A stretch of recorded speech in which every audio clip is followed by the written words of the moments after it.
Ever been listening to your favorite podcast and think, hey, I want to start my own? Then you need Anchor. It's the easiest way to make a podcast. Let me explain. First, everyone's favorite word free.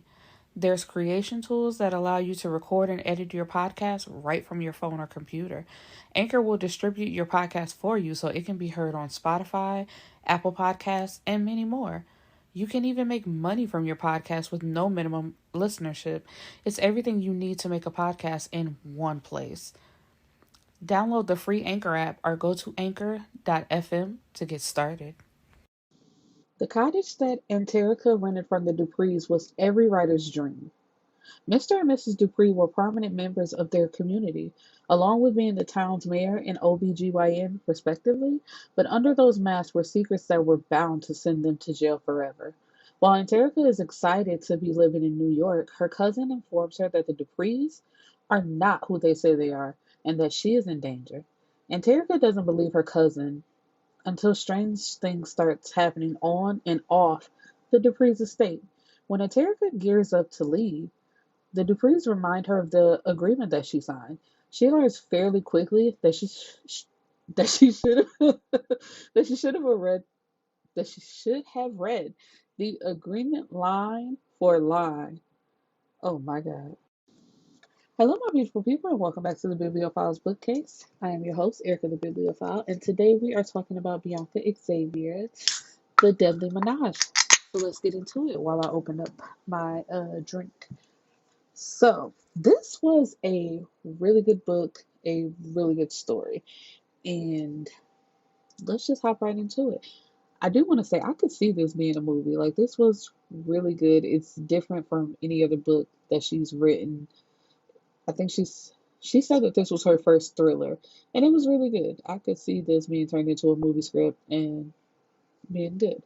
So we have Anterrika Winters, who is a 21-year-old college student who wants to travel to New York City, to the Hamptons specifically, for inspiration for a erotic novel that she wants to write. Um, and her parents, more specifically her father, um, is going to foot the bill for the trip, so she has to convince him to pay for it. And he's like, I'll think about it. But the more he thinks about it, he's like, I'm not doing this because you don't know these people, and I don't understand why you want to go stay with people that you do not know by yourself. Like, no, I'm just not with that. And so she goes on her own anyway and emails Mr. Dupree, who is the guy that she's renting from. And her dad, like, before she boards the plane, sends her a message and tells her, like, I don't want there to be any bad blood between us. You're my daughter. I'm just looking out for you. And, so basically giving her his blessing after the fact and saying, like, I better be able to see your face. You better FaceTime me every day. Because the second I don't see you, I'm coming up there. I don't want you to call me. I don't want no text messages. I want to see your face and hear your voice. And so when she gets there, the couple that she's renting from, Mr. and Mrs. Dupree, um, Lamont and Savannah. Now, Lamont is the mayor of New York, and Savannah is a doctor. She's a OBGYN. So she meets Mr. Dupree first because he's the one who picks her up from the airport, and he has documents for her to sign. And she doesn't read them. Like, she just flips to the very last page and starts to sign it. And he tells her, I would look that over before I just start signing. And she's like, oh, I read it when you emailed it to me. And it's like, girl, you don't know what's in these papers. You don't know what they could have rewritten just trying to have you sign it. And you just going for it. But she just signs it anyway. He just like, all right, like, I ain't gonna argue with you either. Like, if you dumb enough to just sign some papers that somebody give you, then yeah, I'm just gonna let you sign them. Um, so when she gets there, excuse me, she meets up with her cousin like a couple days later. And her cousin, like, as soon as they see each other and embrace, um, her cousin yanks her into the bathroom. Her name is Kira. And Kira is constantly letting the hand blow dryer run so she could talk to her cousin because she believes that they have eyes and ears everywhere so they could be bugged and they could hear their conversation. And she warns her cousin that she had a best friend who stayed with them, the Duprees, and she came up missing. She was having an affair with Lamont. She got pregnant and she came up missing. So she's like, you need to get out of that house right now. Do not go back. You need to get out.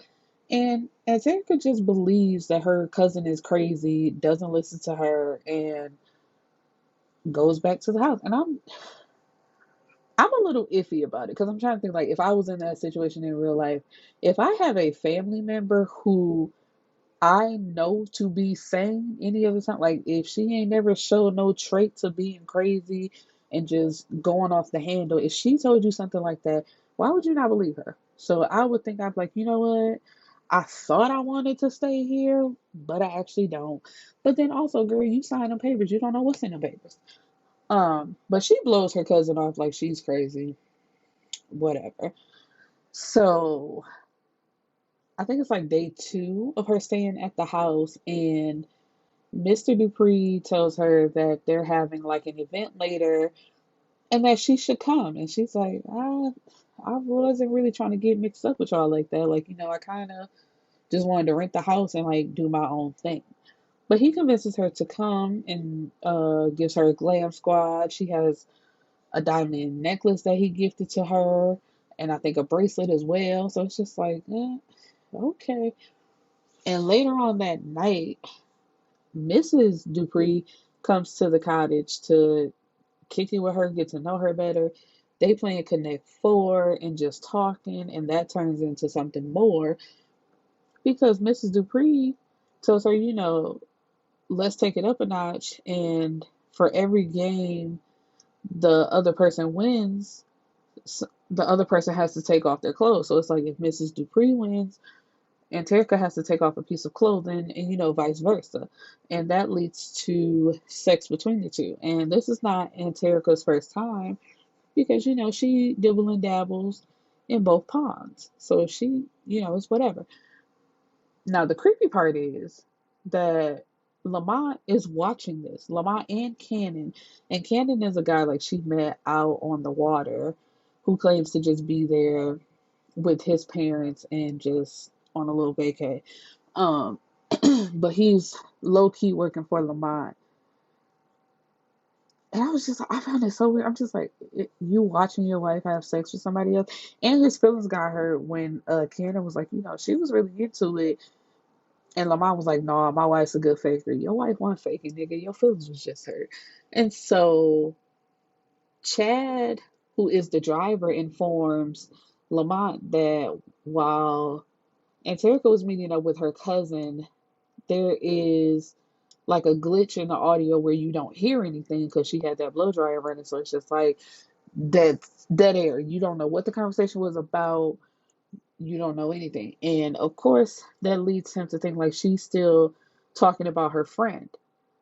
So he go pays uh Kira's father a visit. And I don't know if I mentioned this, but the father, Chief Winters, he's the chief of police.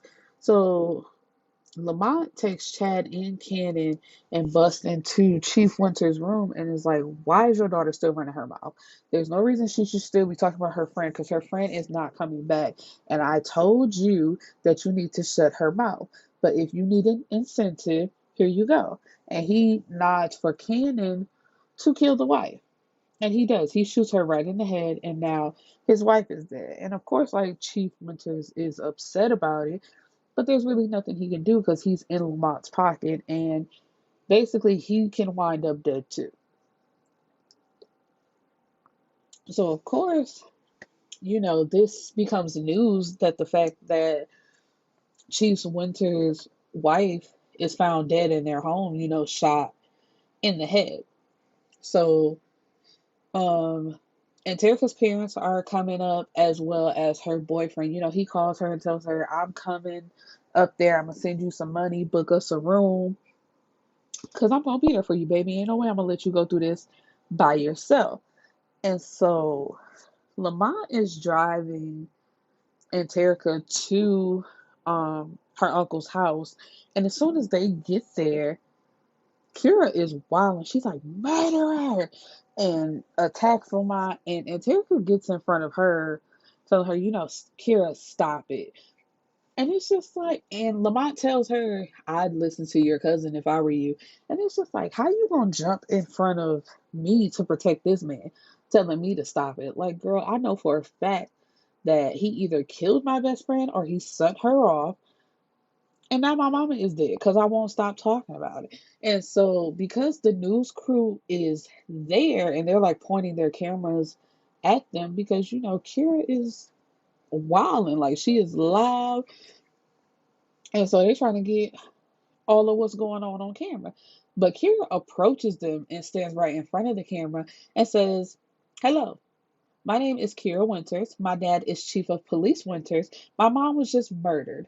But not long ago, my best friend, Corsia? Corsica? Let's go with Corsica. Corsica Blue went missing while she was pregnant by Lamont. Lamont Dupree is the reason she's missing. I'm saying this because if anything ever happens to me or my cousin, who's currently staying at his house, he did it. This whole stupid town knows what kind of stuff that he's into, and everyone turns a blind eye to it because he's the mayor. It has to stop. And I'm just like, she's better than me because I wouldn't include Terika in shit. Because it's like, bitch, I warned you not. I've warned you. I was gonna say not once, but twice, but I think it was only once. I warned you, and you still trying to protect them and look at me like I'm crazy. So just let it be known. If I come up missing, he did it. And that's all y'all need to know. And Terica's like looking at him to give any sign that this could be true. But it's like, if the nigga really did it, do you think he'd tell you that he did it? But anyway, the family is there to console Kira and her dad. And Kira like wants to see her mom, but they won't let her. And like they won't even let him see the body.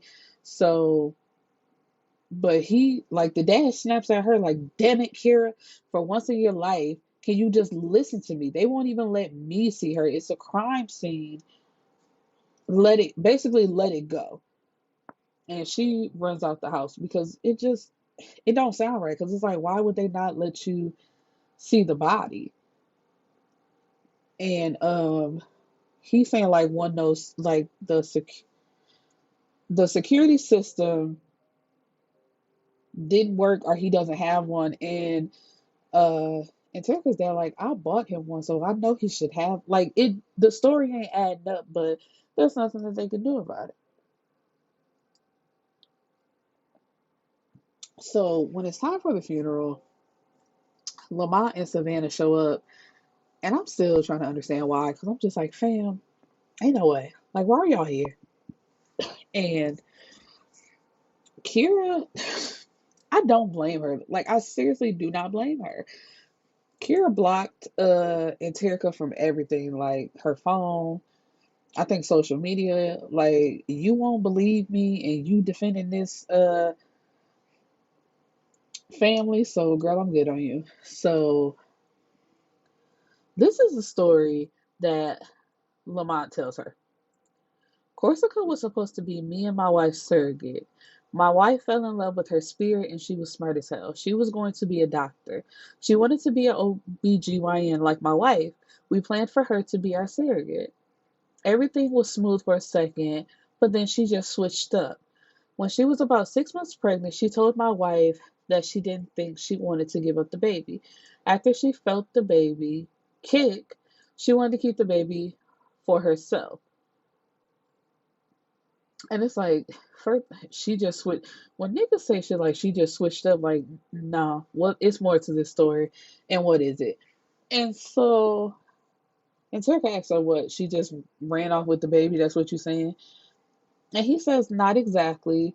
We kind of had a thing. She was our girlfriend, if that makes sense. My wife wanted a baby, and I wanted to give it to her, so we kind of planned to get her pregnant. So that was the thing. Like they all have sex together, and he's having sex with her unprotected, so she can get pregnant, and then when she gets pregnant, um, the baby will be theirs, and they raise it as a family.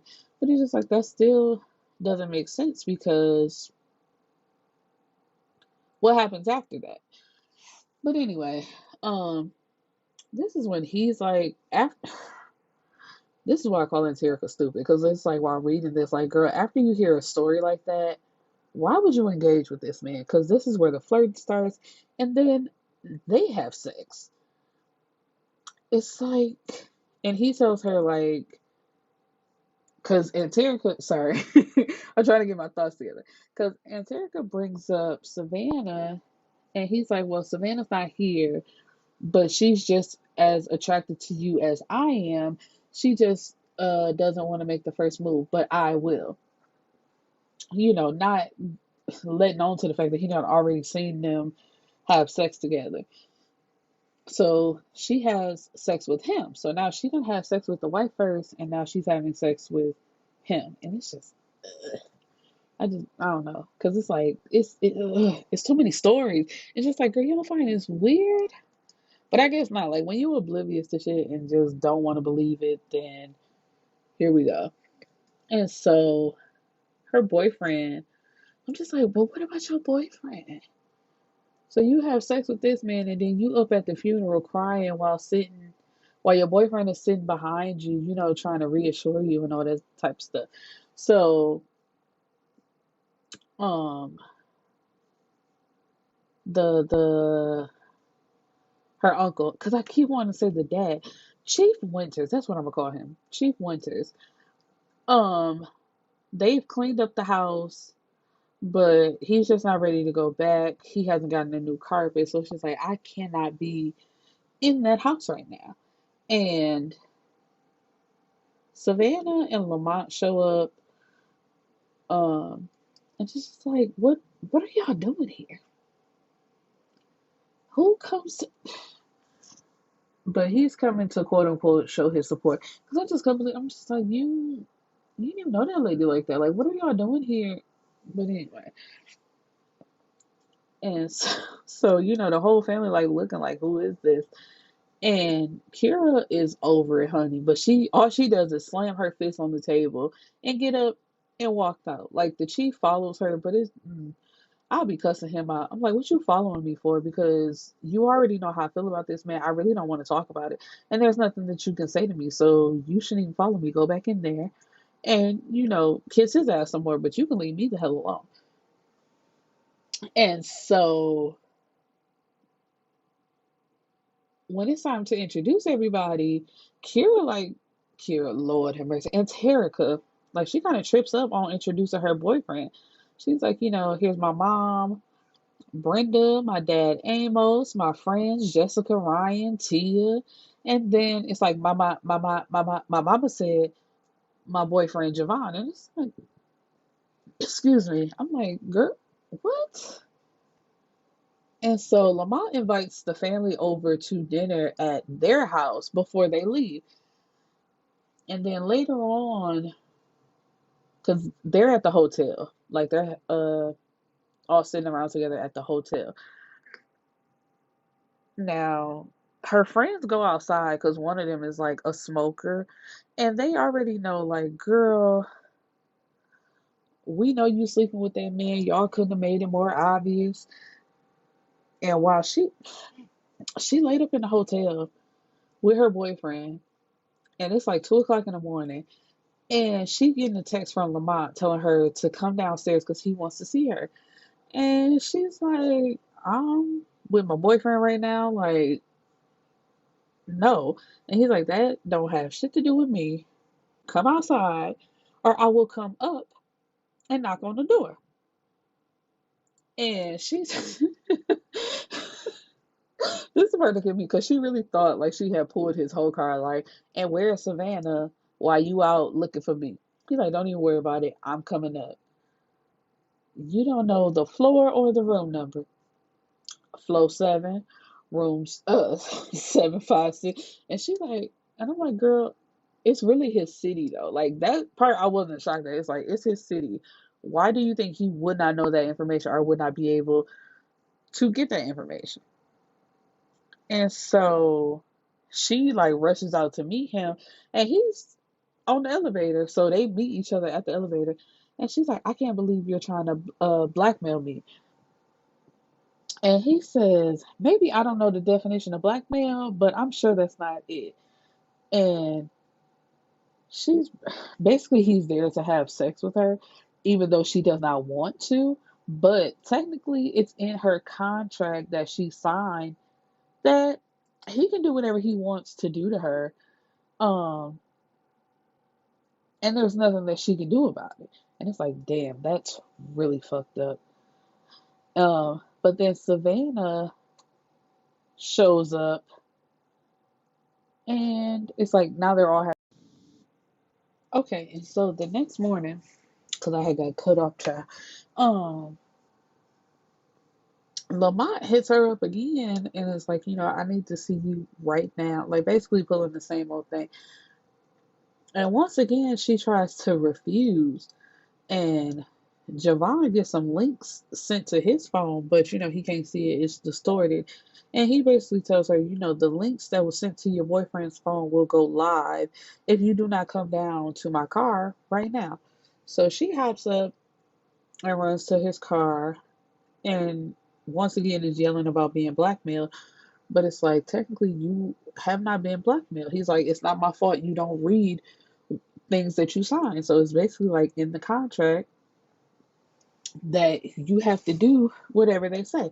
And she's like, I would never agree to anything like that. And he's just like, once again, it's in the contract. And he forced, I'm calling it rape. That's exactly what it is.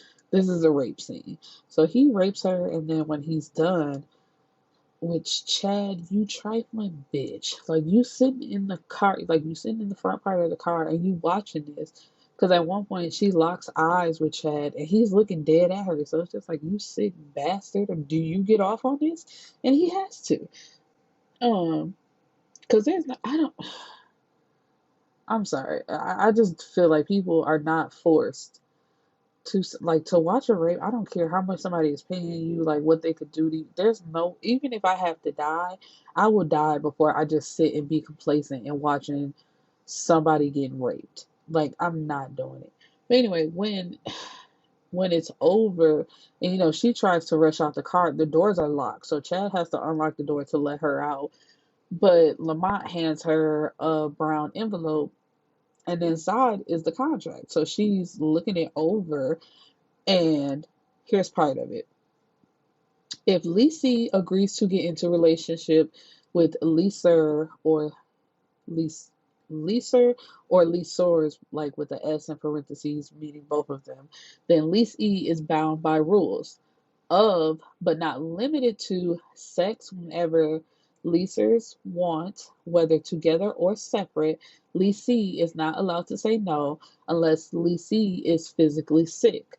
Agrees that if leaser gets leasee pregnant, she will, which is in bold and capital letters, terminated, consent to be recorded naked.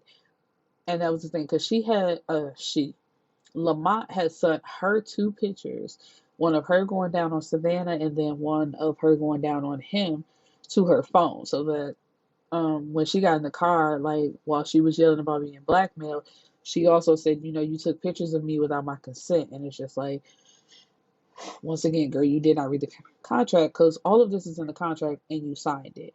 And another part of the contract is, if Lisi wishes to terminate this contract once it's signed, she has 3 days to speak to leasers.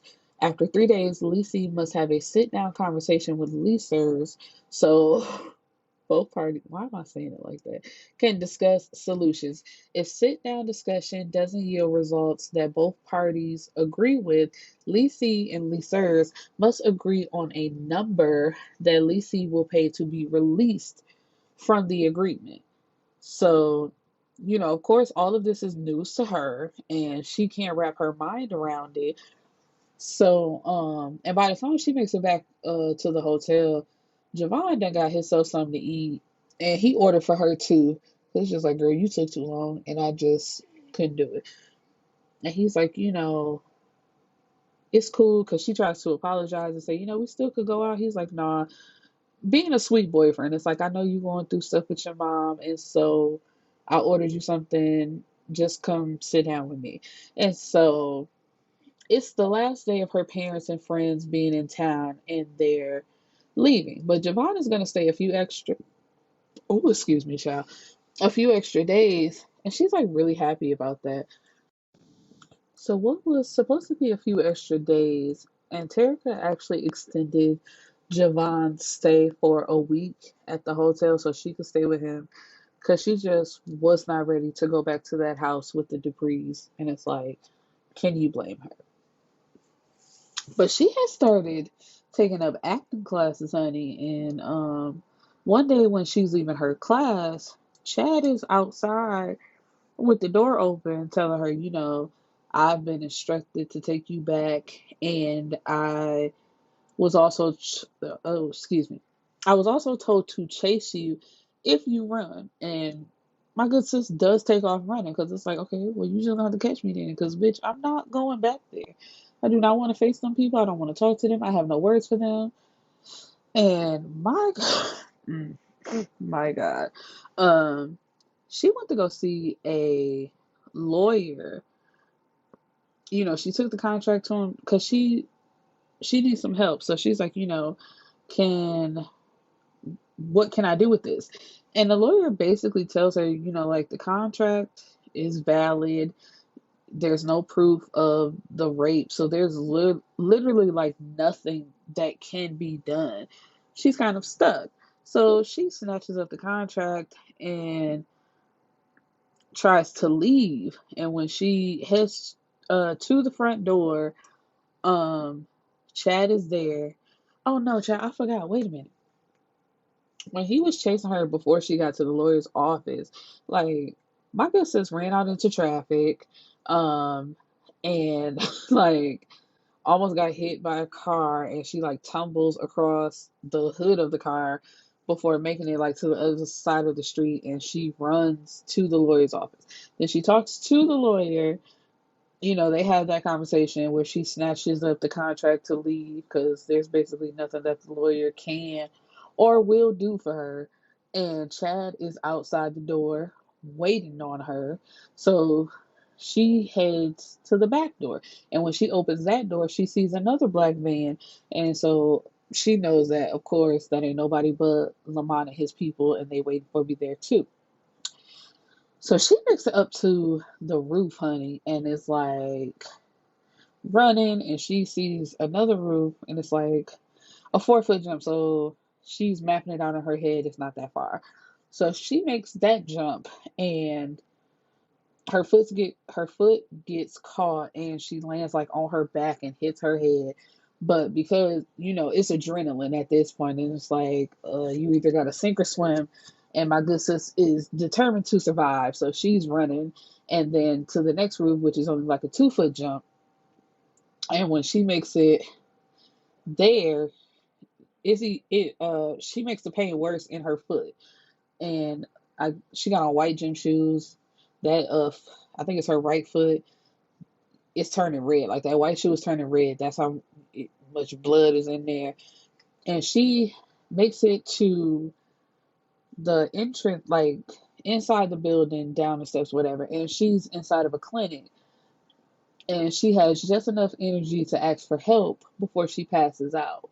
Now, when she comes to, she sees that her foot is wrapped up, and there's a nurse in there like messing with the fluid bag. And she's like, "Oh, good, you're awake." And Anterrika is like, "Do you have a phone? I need to call." And she's like, "Mr. Dupree, him and his wife is in there next door." And she's like, "No, girl, that's not who I need to call. I need some help." And of course, I don't know what it is about when people wake up from the hospital and they tell you, like, I need help, such and such is happening. Nurses and doctors just automatically assume it's the medication, or like they basically just lying. And so they give her some medication and knock her right back out. And when she wakes up, Lamont is there, um, telling her, oh, I can't wait to get you home and get you doctored up. And we're gonna take care of you. And she's like, no, I don't want to do that. He's like, we already know that you can't tell me no. So she's like, I want to have this sit down that y'all claim that we have to have. So let's get into it. Um, and so when they have the sit down, they cannot come to an agreement. So because they couldn't come to an agreement at their meeting before the meeting, Lamont pulls out some pictures of her parents sleeping with her friend Tia's parents, and her dad is actually a pastor, Tia's parents. So he's like, how would the congregation feel to know that their pastor is a swinger? So she's like, what do you want from me, and why are you following my parents? And he's like, I knew I would have to have something like some type of leverage over you because you wouldn't cooperate. So of course she continues on staying there, and now they're on Lamont's yacht celebrating the fact that he won being mayor again. I'm assuming because he was already the mayor, so it's a celebration. So Savannah is drinking and flirting with Javon while Lamont is kind of by her side watching her every move. So she's not saying too much, doing too much, because she knows that he's following her and watching everything that she does. So she goes over to Javon and is just like, I'm so happy you're here. I should have stayed home with you instead of coming here, because he was also against it. Like, usually we spend our summers together and you want to go to New York. Like, why you want to do that? But he's like, you know, I wanted you to stay home too, but you said you was having a good time. Um, you got to meet with an editor, because that was another thing that they offered to her, to get her a meeting like with this big time editor, and she has her acting classes. So he's like, things are great for you and I'm here now. But she's just really sad and she has tears in her eyes. So he's getting pissed off because he's like, is he hurting you? And he said it like kind of loud. So people are looking at them like, the hell going on? So Lamont texts her and it's like, I wouldn't say too much to your boyfriend. Give me a reason to get rid of him.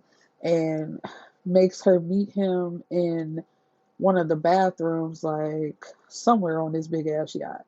So when she goes to the bathroom, of course, he's just there to have sex with her. And when they're done having sex, you hear somebody yelling outside the bathroom, and it's Javon and Savannah. Like he burst into the bathroom. He's like, I knew it. And he goes after Lamont, and Lamont stabs him in the stomach with a knife. So Javon is dead. And Anterrika, like she had to watch that because she ran to him and tried to stop the bleeding and got like blood all over herself. So they forced her to take a shower and they got rid of his body. So, after that, after losing her boyfriend, Savannah, Lord, and Terica don't give a fuck about nothing. She like, y'all can do whatever y'all want. It's whatever. I watched you kill my boyfriend in front of me. I don't give a fuck about nothing. And so now, because that happened, Lamont is ready to ship her off. Where it seemed like he was almost obsessed with her and wasn't going to send her off after that, and her being like defiant, he's ready to get rid of her. But she hasn't been eating. She hasn't taken a shower like since that happened. She's just been in her room in the bed. Like the only time she moves is to go to the bathroom, and then she climbs right back in the bed. So Lamont tells Savannah, like, take her to your office, get her checked out, make sure she's ready to go, and get her shipped out. And she's like, I guess now that it happened right in front of Savannah as well, she feels away because she tells him, like, you didn't have to do that. Um, and, it was never supposed to go this far. And he's like, man, if you don't shut your ass up. And just do what I tell you to do, basically. And so inside this hospital room, and all she can think about is Javon, like seeing Javon's face. And um, Savannah's medical assistant is like trying to grab her arm, but she snatches away from her. And the medical assistant has the nerve to tell her that's probably why your eye's swollen and black now, because you don't listen. And Terica's like, you went on this too, ain't you? And she's like, I don't know what you're talking about. They are such a good family, but the mayor's gonna hear about your behavior. And it's just like, girl, this is disgusting. And while she's in the room, like Savannah starts filling up on her and gives her head. It's like, girl, you're supposed to be giving her a physical. You are so disgusting. But anyway, these two heifers uh, have sex with each other in this hospital, and she gives her a test and lets her know that she's pregnant. She's like, Anterrika, let me cut right to the chase because we don't have long. You're pregnant and you're my last chance to be a mom. I'm not going to let Lamont take that away from me again. And Anterrika tells her, we can run away together. And she's like, girl, it is not that easy. Lamont knows things about me that he would tell the world. And if it ever got out, she could lose her medical license and go to jail. And she's like, years ago, she just started spilling all her tea, honey. She's like, years ago, she never wanted an open marriage, but she wanted Lamont. And when she first met him, he didn't have the money he has now. While Savannah comes from old money, Lamont won the lottery, but he invested it well. Um, but her daddy didn't approve. He wanted her to marry old money, like their family was from old money. That's what her dad wanted her to marry. So Lamont was new, young money. Probably thought he wasn't gonna do well with it. Probably ain't gonna have it forever. And but they got married anyway. And Lamont started cheating. And she's this is so funny because she said he could have cheated with any woman in the world. And it's like, could he, girl? Could he? That's the one thing. Like, if you ever read about rich people, like rich old money, and how those families get married with each other to protect the money and protect the family name, they get away with anything. They let them cheat and just do it as long as they get to keep spending money. I'm like, fam, never. But anyway, um, not only did he cheat with her, he got her pregnant. And her arch nemesis knew of her inability to have kids. So she feels like she got pregnant on purpose. And so to taunt her, the arch nemesis wanted her to be her OBGYN. And of course she was upset, but she couldn't divorce Lamont even if she wanted to. Um, because she didn't want to prove her dad right, which is so stupid because it's like, girl, you gonna hurt yourself in order just to not have your dad say I told you so. I'm like, nigga, you could say I told you so all you wanted to. Um, so where was it? So he comes into their house and tells her that he wants her to attend the baby shower of this woman that he cheated on. When I tell you I would fucking never, Lamont would be dead. Like we wouldn't have gotten this far, and it would be no story because Lamont would be dead by now. I would be a widow, or I'd be in jail because they know I did it. But it's like, girl, you got old money. You can make that nigga disappear, no problem. Because first of all, for you to cheat on a bitch to cheat on me with a bitch that I hate and get her pregnant when you know I can't have kids, and then for her to try to come up in my practice wanting me to be her doctor, the way she, the baby wouldn't make it, and I don't care. You can feel how you want to feel about it. Her and the baby wouldn't make it. So anyway, she says when Stacy came in for her 8-month checkup, she was having symptoms of pre. Oh Lord. don't give me the line, child. I cannot pronounce these words, these medical terms. What is this? Pre-eclampsia? I don't know what that is, child. Anyway, um, her and her medical assistant were in the room when she became short of breath, and she covered her mouth and nose to kill her. She basically killed her. But immediately she felt horrible and started trying to revive her, but she wouldn't come back. So she rushes her into the operating room so they could remove the baby before he died, but he didn't make it. The cord was wrapped around his neck. And it's like, so what? You told Lamont? And she says, no, he figured it out on his own. And it's like, girl, but he didn't know for sure. What? And she says, no, he put two and two together. And I'm not a good liar. And so ever since then, it's been do what I say or I'll tell everyone what you did.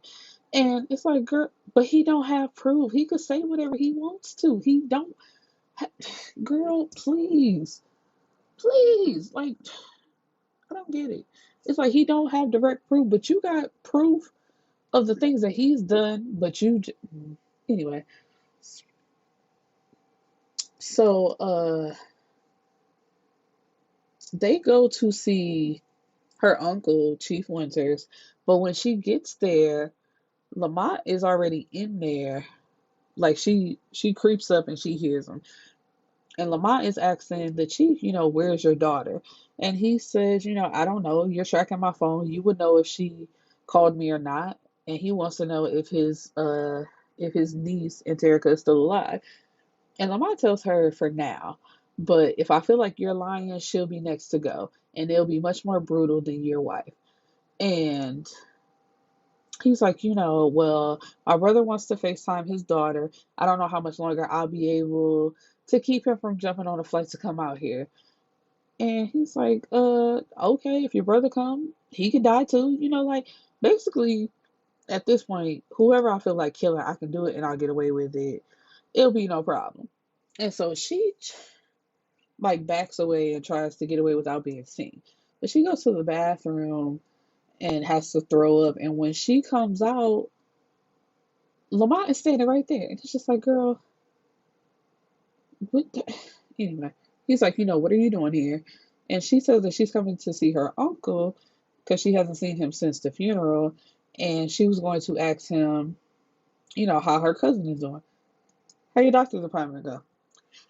And it's kind of like he already knows that she's lying and that she's keeping something from him, but he's letting her make it right now. And so, ooh, child, this part right here did something for me. Not in a good way either. Like, I was almost scared for my girl. So he takes out a condom and rolls it onto the barrel of the gun. And they're going to play Russian roulette. And he tells her, in this gun is one bullet. You have one chance to tell me the truth, or I am going to blow your head off through your pussy. I'm going to ask you a question. Wait, what? I'm going to ask you a question. Do you have anything that you need to tell me? Right. So, like I said, I feel like,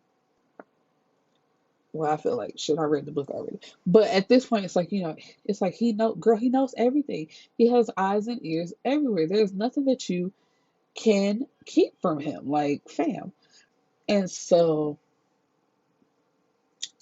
where we at? Where we at? Where we at? Where we at? And so she meets up with Cannon, and this is the first time he's seen her in a while, so he sees her face. Because Lamont, like when she was acting a fool, like not taking a shower and cussing out Savannah, telling her she ain't no better than Lamont, Lamont came over and punched her in the eye and made her take a shower and all that stuff too. But Cannon is undercover, child, and don't nobody know what them two. But she tells him that Savannah may be on their side. He's like, please tell me you did not tell her about me. And she's like, no, of course not. But I'm just saying I might be able to persuade her to come over to our side. And so she's in her room praying because she's just ready to get out of the situation. And her door is being broken into. Lamont comes into the room and like this morning, I asked you if you had anything to tell me, and you said no. And she's basically looking around because it's like, what the hell are you talking about? And Savannah is pleading for her life. She's like, please, I want this baby. And it's like, girl, who told you to tell him that she was pregnant? And she's still pleading, like, please, this is my last chance to have a baby. I really want a baby. Don't do this to me. You've done this to me time and time again. And he's like, girl, please shut up. Please shut the fuck up. And so he says, okay. He says, in order for you to keep this baby, you have to be me and my wife's girlfriend until the baby is old enough for daycare because I will not be taking care of a baby that I don't want. So you'll be nannying the baby. After the baby turns 3, you'll turn over your rights to my wife. After that, I'll take care of you then. So basically saying like, bitch, you got 3 years to live and then I'm killing you. And that's the thing. Even if Savannah could have kids, I don't think they ever would have had kids together. Because even with the thing with Stacy and whatever, and the other girls that they've done this to, Lamont don't want kids. He just messed up with Stacy and basically did that shit to get back at Savannah. Because I feel like once he cheated that first time and she didn't go nowhere, he just kept on cheating and she didn't do anything about it. He probably began to resent her then. It's like basically I can do whatever to this bitch. She ain't going nowhere. And so yeah, I'm gonna flaunt this woman in front of her face and I'm gonna get her pregnant. And just whatever, because I can do whatever because you're not gonna go nowhere in order to protect your family, protect your name, and to protect this money. Like whatever, because she probably didn't sign no prenup, so he probably could have took her for some money if they did get a divorce. It's so weird. So anyway, this is what they all agreed to, that she get to keep the baby and be their girlfriend for the next 3 years. So it's a party going on, but it's like raining like crazy. It's just real, real bad. So she's looking off on the sideline, and Cannon walks up to her and says, are you okay? And she tells him, no, I'm pregnant. And Cannon like, what? From who? Like, bitch, who baby is this? And she honestly doesn't know. It could be from Javon or Lamont. She really doesn't know. But I'm just like, okay, Javon was there. Like, what, he probably been dead like a week or two. So you could have been pregnant from him. But, like, in the grand scheme of things, it should have been Lamont's baby. But, like, it should be Lamont's baby. But she says, I really don't know. But she's hoping and praying that it's Javon's because that'll be the last thing to like tie her to him. And if it's Lamont's baby, she don't want nothing tying her to him. So it's just like, if it is his, I'm giving this baby up for adoption because ain't no way in hell I'm keeping this baby. And so Kenneth's like, okay, cool, whatever.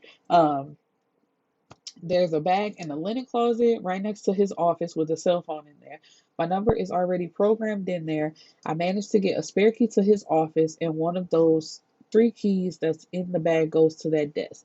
The party will be over in an hour and a half. I'm going to sneak away and be waiting on you on the other side of the gate. There's a ladder over there, so you'll be good. So, it's a loud crack of thunder because, like I said, it's already been raining. Child, this is a lot to get through, honey. But this book is so good, though. And I left out like a lot. Anyway, let's get there. Because it's like, I want y'all to read this for yourself, too. Um, so, where we at? Where we at? Where we at? Where we at? Where we at? So she like try to convinces Lamar to sneak away to his office. Oh, no, no, no, no. Because he tells her, meet me upstairs in the bedroom in about 30 minutes. So she's like, sure, no problem, you got it. And this is when she walks out of the living room, like away from the party, and goes into the office and is trying to get all this evidence against him. But it's taking too long. And because it's like the storm is so loud and she's so focused on what she's doing, she doesn't hear Lamont come into the room.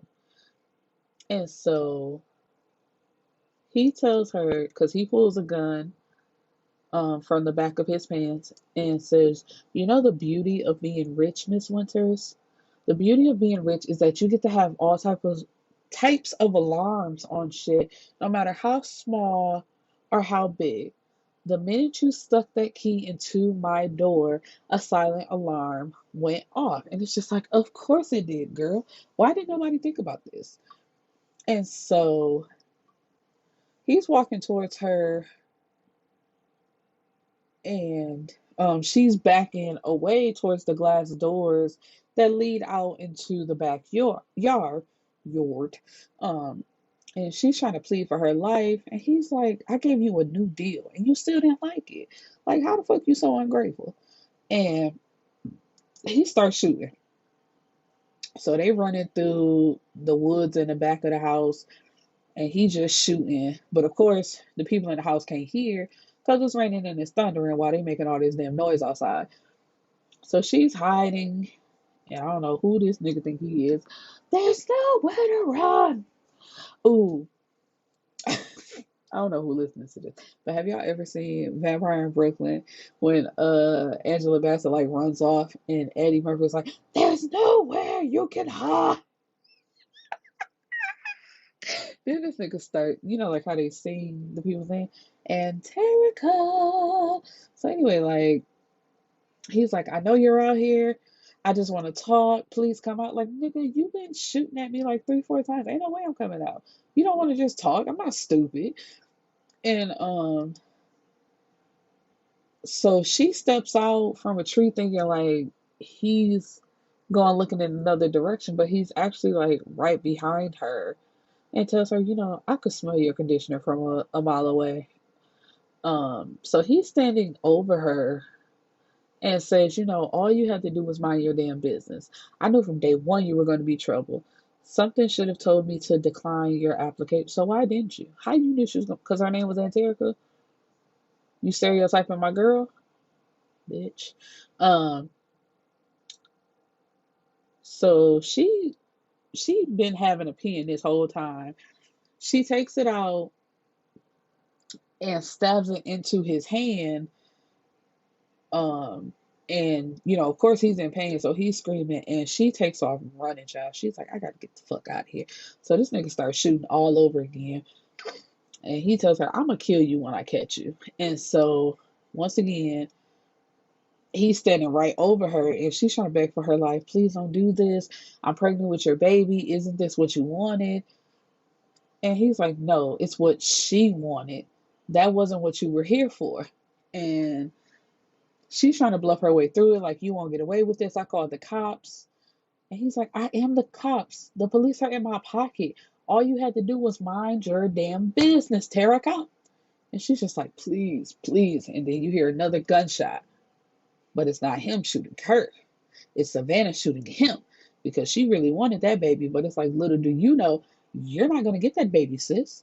Um, and here comes FBI because Cannon, I don't know if I say he was the police or not, but he's actually a FBI agent. Um, and he's like, "Freeze." He arrests Savannah and Lamont, and tells it's so funny though. It says, "Lamont Dupree, you are under arrest for the attempted murder of Anterrika Winters and the murder of Javon Price. The rest of your charges will be read to you once I get into your files." So it's like, bitch, we ain't done with you. um, and this nigga trying to talk shit, Lamont is, and Cannon told him, "Save your breath. Uh, you gonna need it because he was shot."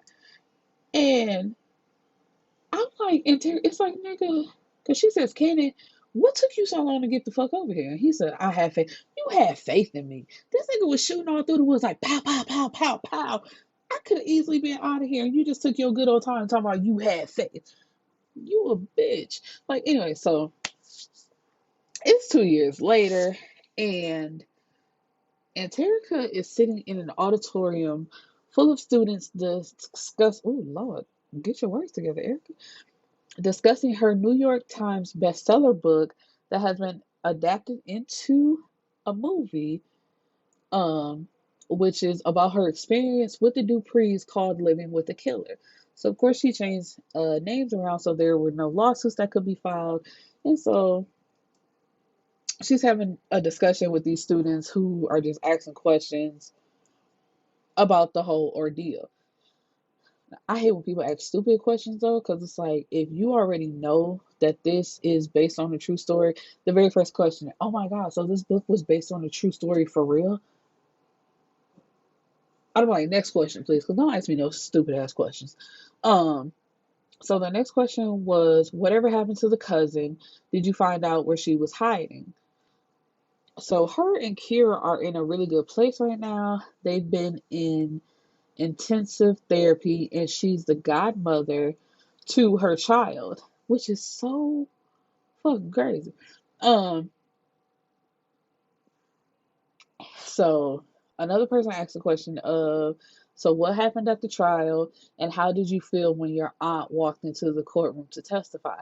So when Cannon, quote unquote, shot her aunt, it was just to make it appear real to Lamont, but she had really been in witness protection that whole time. Um, so where do we go? So okay, here we go. So she's describing how she was crying in the courtroom, describing what Lamont had done to her, and it's like when her aunt strolled into the courtroom, that's when she burst into tears. So it's like, she was having a hard time describing what happened to her, and then her aunt came into the courtroom. And according to Candace's testimony, Lamont had instructed him to shoot her aunt, but he gave her a deep graze across her forehead. The shot was never supposed to kill her. So after Cannon dropped Lamont off, he doubles back to the uncle's house and got the aunt to the hospital. And so after the aunt was treated, he immediately put her into witness protection program along with Kira. And so that's probably why Kira wasn't answering her calls, like none of them. Like, I'm not talking to you bitches. And so the uncle didn't even know, which was good, because it's like, bitch, we not telling you shit. You really was like, you thought your wife was dead and you ain't do shit about it. You ain't try to get revenge, nothing. You just kept going on with your life, basically worried about yourself, not even worried about what could possibly happen. And so the FBI, like everybody involved in Lamont's little ring and what was going on, they cut a deal for lesser sentences to testify against Lamont, and that included Savannah. So Lamont brings up her killing Stacy, and that would be a whole separate trial for her. But it's like he don't have no evidence. He's basically just talking. Like there's no evidence of that. He can't prove that. No, none of that. And so he had flash drives of information, and on those flash drives were things ranging from child pornography to him participating in sex trafficking. And child. So Savannah, for her cooperation, received 5 years. Um,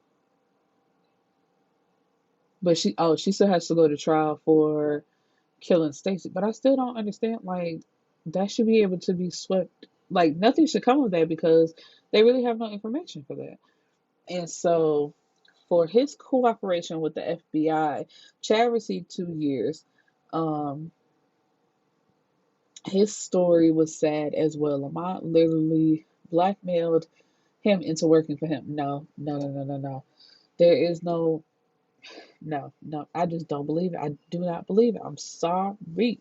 Um, the uncle also has several charges, including racketeering, but he cooperated with the FBI as well and received a total of 10 years. The aunt divorced him, as she should have. Because it's like, nigga, you really was gonna let him kill me and just go on about your life. You could be fake sad all you wanted to, but you was really gonna go on about your life and knew that this nigga had killed me and didn't do nothing about it. And so the question, the most important question, so who is the father of the baby?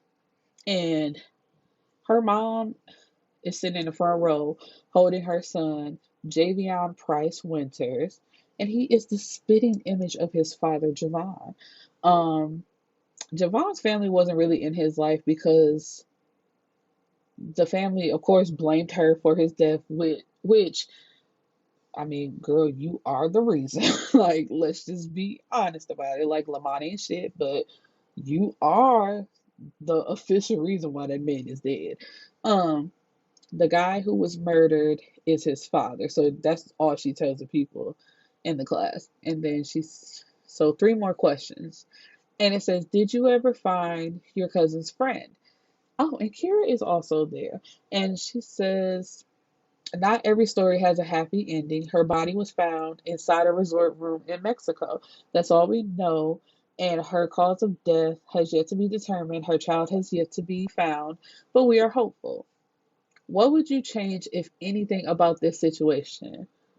I've learned and grown so much since this situation. I also wondered, what would I change about this situation? I mean, would I have my son had I not come here? Would my child's father still be alive had I not come here? Would I not be a millionaire had I not come here? There are so many would I or what if questions I could ask myself. Excuse me. All I can say is every situation teaches you something, whether it's good or bad. In this world, it's either wins or lessons. I can say that I totally learned my lesson. I think that's how I'll answer that last question. And somebody asks if she's dating, and she says, "Oh God, no. I do not have time. I'm on the road a lot. I have my son with me. I don't have time for that. Maybe one day, thank you all." So after that's over, when she steps outside, somebody calls her name, and it's Cannon, but his real name is Kellen Moore, and he tells her, "I'm a big fan of your work." And he has a book, and he asks her to sign it for him, and he says, "If it's okay, I would like to take you off for coffee sometimes." And she's getting ready to tell him no, but her son like stretches out his arms for him, and it's like, ooh, ooh, little something there, little something there. And so because her son is like receptive to him, she changes her answer and says, "You know what? I'd like that." And that is the end of this great book. And Bianca, if you listen or if you ever listen to this, I cannot wait for this to turn into a movie, honey. But I've taken up enough of you guys' time if you even made it this far. And I hope to see you back next week. Peace and blessings, my beautiful people.